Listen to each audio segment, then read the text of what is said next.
मार्ग कभी निष्कंटक नहीं होता और इसलिए कुछ चुनौतियां भी सामने है। विजयादशमी के भाषण में इन दोनों बातों की चर्चा होती है, परंतु चूंकि देश की आगे कुछ चलती रहेगी ये विश्वास है, उस तरफ देश ने रुख कर लिया है और देश आगे ही बढ़ेगा। उसकी चर्चा इस भाषण में आज मैं कम करने वाला हूं। एक चुनौती ऐसी ध्यान में आती है जिसका विचार हम सबको करना चाहिए, क्योंकि वो केवल हमारे सामने यानी संघ के सामने चुनौती नहीं है, केवल हिंदू समाज के सामने नहीं है, केवल भारतवर्ष के भी सामने नहीं है, पूरे दुनिया में वो चुनौती उठ रही है। उसको हमको समझना होगा, क्योंकि बहुत मायावी रूप धारण करके वह चुनौती आगे चलती है। इसलिए उसकी चर्चा करना मुझे आवश्यक लगता है। भारत आगे बढ़ रहा है, लेकिन भारत आगे न बढ़े ऐसा चाहने वाली शक्तियां भी दुनिया में है, जिनके निहित स्वार्थ मार खाते हैं भारत के प्रमुखत्व के कारण। वो अपेक्षा तो यही है कि उनका विरोध होगा, तरह तरह की चालें वो चलेंगे, भारत को दबाने का, एक विशिष्ट मर्यादा के अंदर ही बढ़ने देने का प्रयास करेंगे। वैसा हो भी रहा है,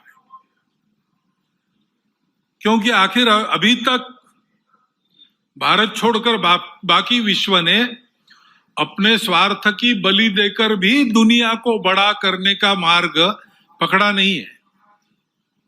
हम ये करते हैं, आज भी कर रहे हैं, सबको मदद करते हैं। हमारी शत्रुता करने वालों को भी आवश्यकता में मदद करने वाले हम हैं। शांति रहे इसलिए अपने हितों का बलिदान भी हमने कई बार किया है और करते हैं।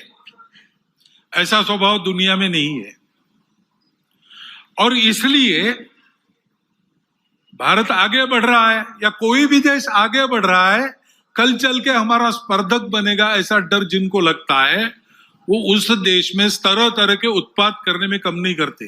भाषा तो विश्व बंधुत्व की होती है, परंतु वो वहां तक ही है। अपने निहित स्वार्थ ठीक रहने चाहिए, अपनी सुरक्षा को धक्का नहीं लगना चाहिए। और इसलिए दूसरे देशों में कई प्रकार के उत्पाद खड़े करना, जनतांत्रिक तरीके से वहां कोई सरकार चुन के कारोबार कर रही, उसको नीचे लाना, ऐसा दुनिया में चलते रहता है। ये दुनिया की रीति लगभग बन गई है, जो नहीं बननी चाहिए लेकिन है। अब हमारे पड़ोस में ही बांग्लादेश में क्या हुआ, उसके कुछ तात्कालिक कारण और पहलू है, ये बात ठीक है, लेकिन इतना बड़ा उत्पाद तो उससे नहीं होता।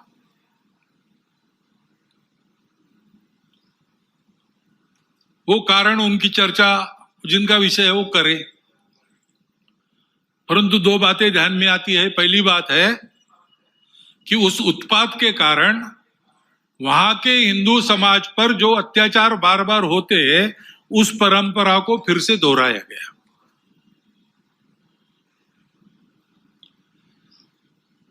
पहली बार वहां का हिंदू संगठित होकर अपने बचाव में रास्ते पर आया, इसलिए कुछ बचाव हो गया।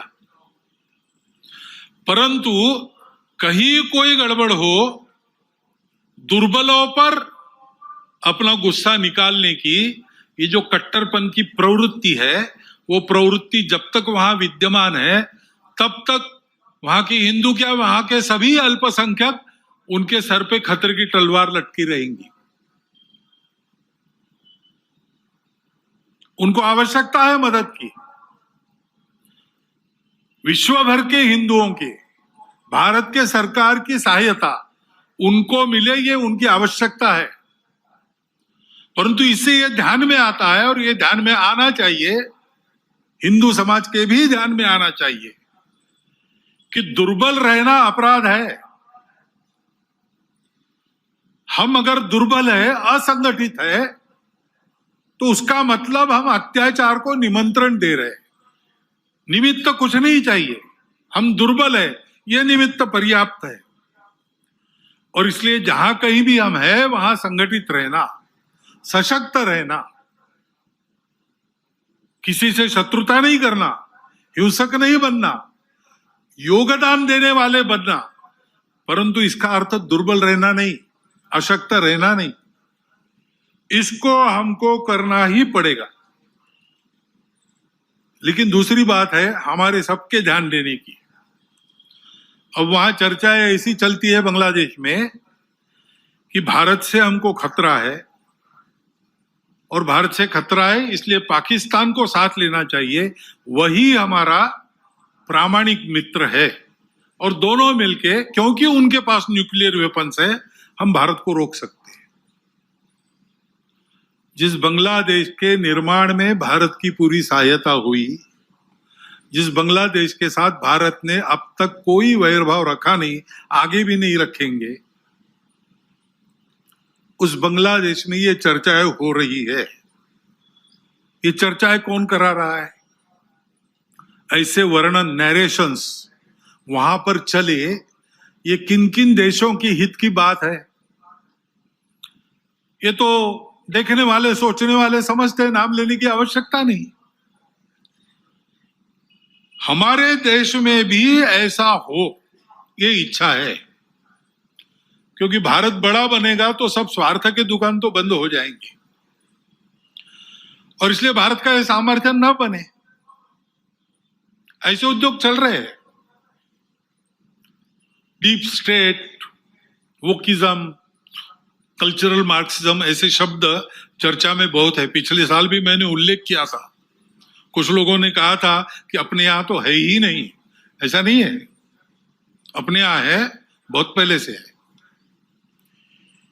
क्योंकि केवल भारत नहीं, सभी सांस्कृतिक परंपरा के विरुद्ध ये विचार जाता है। परंपरा से दुनिया में कहीं भी कोई भी समाज जीवन में जो मंगल है, भद्र है, ऐसा मानता है, उसको ध्वस्त करना ये इनके कार्य प्रणाली का अंग है।